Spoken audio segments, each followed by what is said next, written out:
va trouver des gens qui vont dire non, que c'est Cissé Bakongo, et Ouattara n'est pas au courant. Mais écoutez, si M. Alassane Dramane Ouattara n'a pas permis à Cissé Bakongo, lui n'a pas donné l'autorisation de casser, il ne cassera pas. Mais vous qui refusez de voir de près, nous avançons. Et vous voyez que le processus que nous on a vu, pour laquelle nous on a dit que en réalité ces personnes-là, ils n'ont aucun sens d'humanisme en eux, est en train de se révéler. Oui, il est en train de se révéler. Parce que figurez-vous que la plupart même de ceux-là même qui ont crié à d'autres solutions se retrouvent pratiquement dans ces différents quartiers-là. C'est les mêmes personnes qui sont victimes de casse.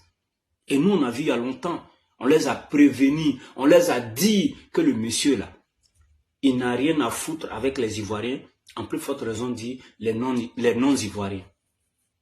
Et non, voilà, il travaille, il bâtit, ok.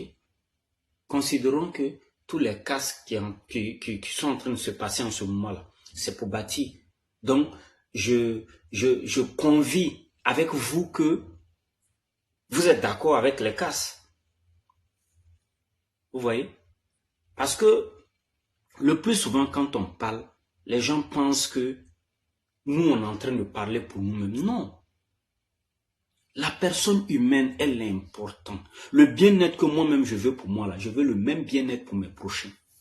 C'est ça la vie. C'est ça l'homme. Sinon après, l'homme n'a pas de sens. Voir des humains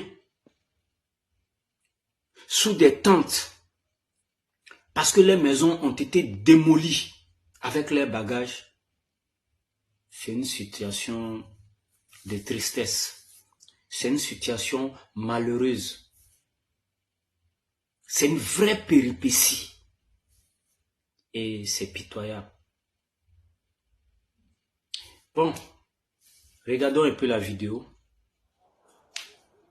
Le gouvernement ivoirien a lancé une nouvelle campagne de démolition de logements. L'opération s'est déroulée dans le quartier de Vridi 3, près du port d'Abidjan, la capitale économique. Si les autorités ivoiriennes affirment que l'objectif de cette campagne est de démolir les structures jugées dangereuses et de réorganiser l'espace urbain, de nombreux habitants dénoncent des expulsions menées sans préavis suffisant et sans solution de relogement. C'est le développement du pays. On ne peut pas dire non.